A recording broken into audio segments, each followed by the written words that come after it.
evening and welcome to Tucker Carlson Tonight. Happy Monday. Not a lot of Americans pay attention to European politics unless they're very bored or work at some think tank.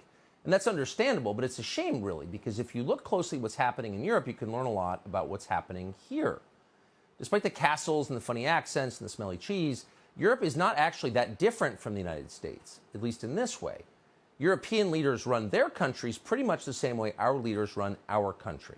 They yammer on endlessly about democracy, but then at the same time they do their best to avoid democracy's most basic requirements, like free speech and representative government.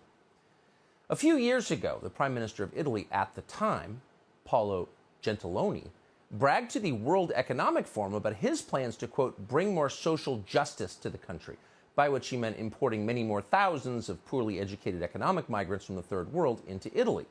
We are very open on migration, he said. We are saving lives at sea. Ooh, saving lives, huh? Congratulations, you're such a good person. But the question is, and it's a relevant question in a democracy, what do the people who live in Italy, that would be your constituents, think of that idea? Well, as the Prime Minister explained, he didn't care. Quote, a demand for more democracy not only is wrong, it's even dangerous. You following this? You run a country in the name of the people. You're not a king, you're a democratically elected leader. You run it in the name of the people who live there, but at the same time it's, quote, dangerous to allow the opinions of those people to influence your decisions. Does that sound familiar? Oh, it does, because it's exactly the kind of democracy that we live in, which is to say, a fake one.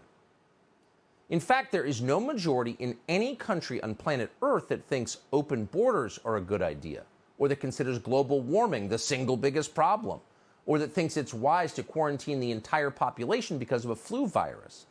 No large group of people anywhere wants these things. But in the West, everybody gets them anyway because politicians don't care what you think. Your opinion is dangerous. Shut up, racist! So it goes without saying this can't last. A system like this cannot endure forever because it's inherently unstable. In Italy, they seem to be doing just that. This summer, a conservative populist called Giorgia Meloni started showing up with strong support in the polls. Meloni was no radical. Her views would have seemed perfectly ordinary just a decade ago. But because she resolutely refused to bow to the twin gods of climate and mass migration, people panicked. The president of the European Commission, in fact, on camera, commanded Italians not to vote for her. Watch. So we'll see if things go in a difficult direction. I've spoken about Hungary and Poland. We have tools. If things go in the right direction, and people as a body that is always, where always governments have to be accountable to, play an important role. Oh, if things go in the wrong directions, in other words, if voters disobey, quote, we have tools. Oh, you do you? Well, that sounds like a threat because, of course, it is a threat. But it turns out Italians are so desperate, they no longer care. They're not afraid. And they're not afraid because neoliberalism, which that lady is just espousing, has destroyed their country. Energy prices in some places in Italy are now up more than 400% over last year. Why? Well, a pointless war in Ukraine and self-destructive climate policy. It's not an accident, and everyone knows it. Meanwhile, parts of Italy are becoming flat-out dangerous. That hasn't happened before, outside of Sicily, but it's happening now. Why? Everyone knows why. And government statistics show why. It's migrants who are driving much of the crime, a huge amount of the crime. So these aren't mysteries, but you're not allowed to acknowledge them in public. Period. In some places, it's illegal.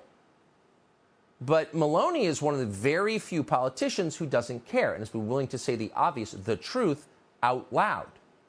And as a result of that, because she's been willing to say what everybody actually knows, last night her party, called Brothers of Italy, won an overwhelming victory in Italy.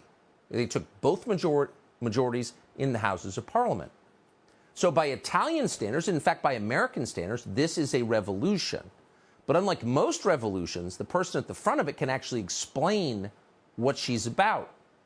She can articulate it in a way people understand. She's smart.